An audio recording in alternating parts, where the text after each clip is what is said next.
Assalamualaikum warahmatullahi wabarakatuh. Para pemirsa yang dimuliakan Allah Ta'ala, hari-hari ini kita menyaksikan fenomena yang begitu viral, rame, yaitu terkait sebuah pesantren yang namanya Pesantren Az-Zaitun Indramayu. Diduga pesantren ini memiliki faham NII, Negara Islam Indonesia. Cuma sebagai seorang santri ya, bukan sudut pandang politik yang akan saya bahas, tapi yang akan saya bahas adalah sudut pandang menurut fikih. Ketika kita melihat video, dan ini videonya, silahkan disimak. Dan di situ kita saksikan bahwa sholat yang terlalu longgar. Kemudian di situ ada yang duduk, ibu-ibu ya. Lalu bagaimana pandangan menurut fikih? Ya karena kalau kita kembali kepada fikih, dan fikih itu ya hanya membahas tentang hukum halal dan haram. Dan halal dan haram itu ada yang sifatnya langsung terdapat larangan dari agama, teks-teks agama, yaitu dari ayat-ayat Al-Quran atau hadis-hadis Nabi. Ada yang berdasarkan atas ijtihad atau hasil pemikiran para ulama-ulama yang diabadikan dalam karya-karya mereka. Dan langsung saja untuk permasalahan pertama, yaitu bagaimana hukum seorang perempuan, dia itu berada di tengah-tengah shaf laki-laki. Apakah halal ataukah haram? Nah, saya teliti dari beberapa referensi-referensi fikih yang saya dapati ya. Di situ ternyata tidak sampai pada taraf keharaman. Tetapi hanya kalau dalam redaksi mereka itu para ulama menyebutkan khilafus sunnah wa fihi isaatun. Di situ terdapat pertentangan atau penentangan kepada sunnah Rasulullah Shallallahu Alaihi Wasallam, dan juga di situ terdapat perbuatan yang buruk. Dalam kitab Bahrul Madhab karya Imam Ar-Ruyani di halaman 130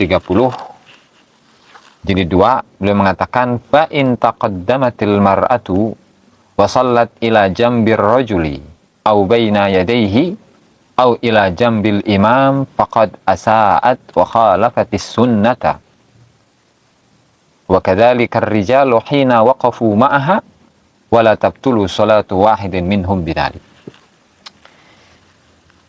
Ketika seorang perempuan itu berada di depan dan dia itu sholat di sisi atau di pinggir laki-laki atau di depan laki-laki, atau di sisi atau di pinggir imam, maka sesungguhnya perempuan itu telah melakukan perbuatan yang buruk dan dia menentang sunnah. Wa kadzalika ar-rijalu hina waqafu ma'aha, begitu juga dengan para laki-laki ketika mereka berdiri untuk melaksanakan sholat bersama dengan perempuan.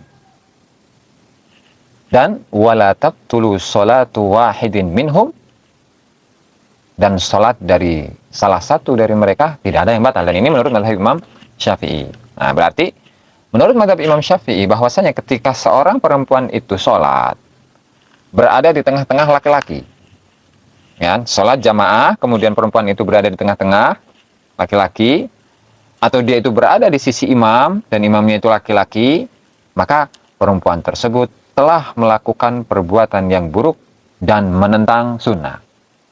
Kalau kita kembali kepada ilmu usul fikih, menentang sunnah itu memiliki atau bisa masuk dalam kategori dua hal.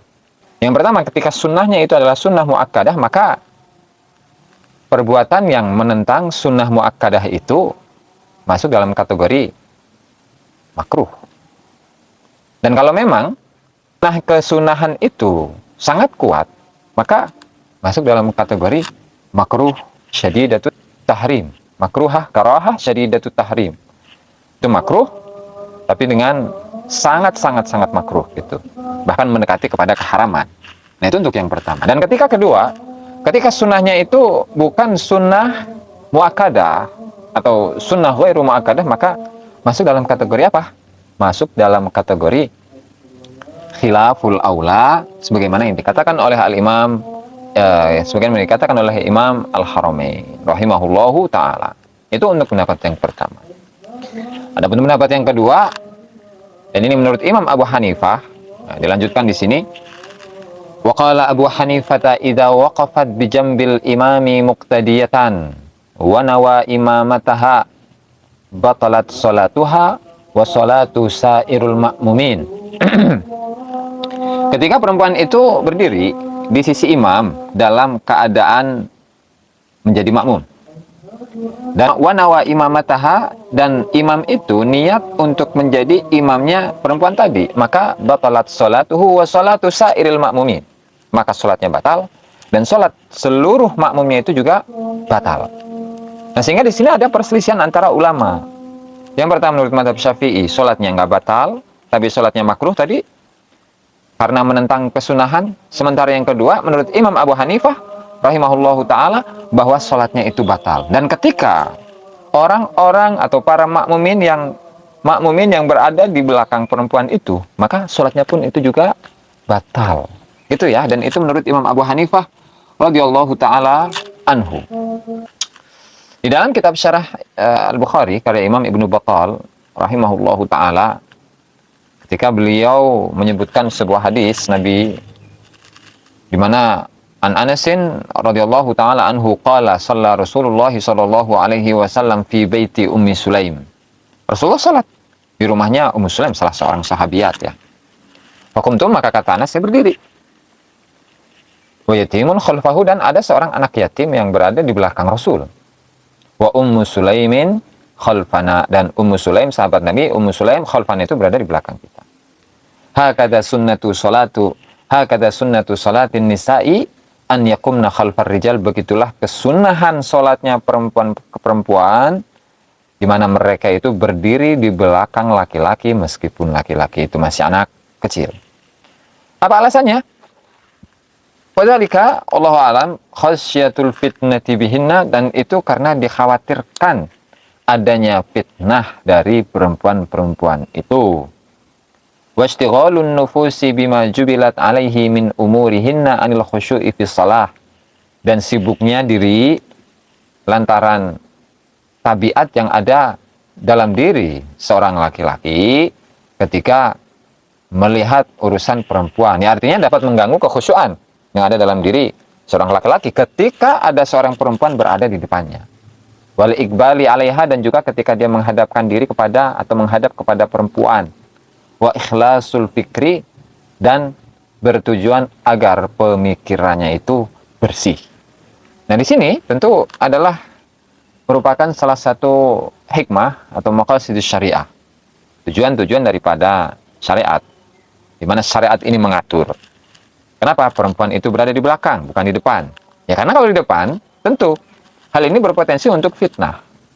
Apalagi yang namanya laki-laki gitu kan, laki-laki mata buaya.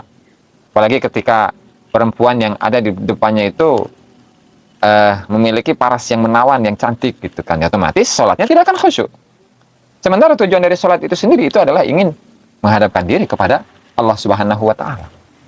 Nah, sehingga itu merupakan hikmah kenapa perempuan ketika berada di dalam sholat jamaah itu posisinya berada di belakang.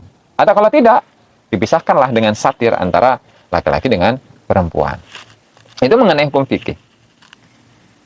Cuman kita tentu tidak hanya membicarakan tentang hukum ya, tetapi kita harus mempertimbangkan apa mafsadah ataupun madarat ketika hal ini ya, meskipun masih menjadi perselisihan ulama, di antara yang mengatakan makruh, ada di antara yang mengatakan yang haram, bahkan sholatnya itu batal, sampai sholat perempuannya itu batal, kemudian sholat orang-orang yang makmumin itu juga ikut batal. Tidak hanya sekedar membicarakan hukum, tetapi sisi kemadharatan bagi masyarakat. Ya, artinya ketika pintu ini dibuka dan ketika kita itu mengatakan hal tersebut hanya sekedar perkara yang makruh saja, ya kan? Itu tidak menjadi sebuah penyelesaian. Tapi ketika hal itu diikuti oleh masyarakat banyak, bagaimana? Jadi misalkan ketika imam itu berada di depan, imam laki-laki berada di depan, kemudian shaf yang awal, shaf pertama, kedua, ketiga, dan keempat itu di belakang. Bagaimana dengan keadaan yang seperti ini? Tentu akan menjadi satu permasalahan yang berlarut-larut dan akan menjadi pro kontra secara terus-menerus di sisi masyarakat atau di hadapan masyarakat, dan masyarakat itu akan gampang meniru hal-hal yang seperti ini. Itu untuk permasalahan yang pertama yang perlu kita bahas pada kesempatan kali ini. Demikian, mudah-mudahan bermanfaat bagi kita semua. Terima kasih. Wassalamualaikum warahmatullahi wabarakatuh.